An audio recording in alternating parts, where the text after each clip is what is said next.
America और चीन के बीच तगड़ा व्यापारिक युद्ध छिड़ गया है। दोनों देशों के शीर्ष नेता झुकने को तैयार नहीं है। राष्ट्रपति ट्रंप को उन्हीं की भाषा में शी जिनपिंग जवाब दे रहे हैं। वो अमेरिका को ओपन चैलेंज कर रहे हैं कि अगर रोक सको तो रोक लो। हालांकि इस द्वंद्व से पूरी दुनिया को नुकसान हो सकता है। अमेरिकी बाजार वैसे भी निचले स्तर पर चल रहा है। अब ऐसे में पड़ोसी देश की याद चीन को सताने लगी है। जी हां, वो पड़ोसी देश भारत है। कभी भारत के खिलाफ दुनिया भर में साजिश रचने वाला चीन आज भारत का साथ थामने के लिए बेकरार है। चीन बार बार कह रहा है कि अगर भारत का साथ मिल गया तो अमेरिका को मुंह तोड़ जवाब देंगे, मगर अभी तक भारत ने इस प्रपोजल पर कोई फैसला नहीं लिया है।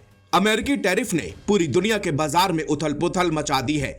हालांकि चीन ने टैरिफ का विरोध जारी रखा है, लेकिन अंदर ही अंदर वो घबराया हुआ है।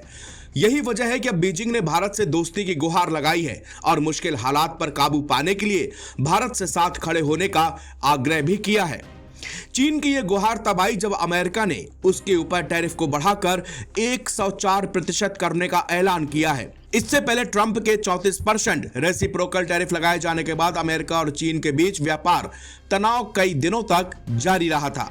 ट्रंप के जवाब में चीन ने भी पलटवार किया है। चीन ने अमेरिका पर 34% का अतिरिक्त टैरिफ लगा दिया है। इससे ट्रंप भड़क गए थे और चीन को वार्निंग देते हुए कहा था कि इसको एक दिन के अंदर वापस ले लो, नहीं तो वो 50% का अतिरिक्त टैरिफ लगाएंगे। मंगलवार को व्हाइट हाउस की प्रेस सेक्रेटरी कैरोलिन लेविट ने जानकारी दी कि चीन के खिलाफ 50% का अतिरिक्त टैरिफ बुधवार से लागू होने जा रहा है। इसके साथ ही चीन पर अमेरिका का कुल टैरिफ 104% हो जाएगा। अमेरिकी कदम की आलोचना करते हुए भारत में चीनी दूतावास के प्रवक्ता यूजिंग ने कहा कि चीन की अर्थव्यवस्था एक ऐसी प्रणाली पर आधारित है जो स्थिर विकास सुनिश्चित करती है और देश के आर्थिक वैश्वीकरण और बहुपक्षवाद की एक मजबूत समर्थक है।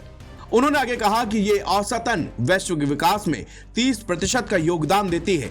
एक बयान में यूजिंग ने कहा कि चीन भारत आर्थिक और व्यापारिक संबंध पूरकता और पारस्परिक लाभ पर आधारित है। टैरिफ के अमेरिकी दुरुपयोग का सामना करते हुए उसने दो सबसे बड़े विकासशील देशों को कठिनाइयों को दूर करने के लिए एक साथ खड़ा होने का आह्वान किया है। उन्होंने अमेरिकी टैरिफ को वैश्विक दक्षिण देशों को उनके विकास के अधिकार से दूर करने वाला बताया। यू ने आगे कहा कि सभी देशों को व्यापार परामर्श के सिद्धांतों को बनाए रखना चाहिए, सच्चे बहुपक्षवाद का अभ्यास करना चाहिए, सभी प्रकार के एक तरफावाद और संरक्षणवाद का संयुक्त रूप से विरोध करना चाहिए। उन्होंने कहा कि इस ट्रेड वार और टैरिफ युद्धों में कोई विजेता नहीं होता है। एनबीटी ऑनलाइन की रिपोर्ट।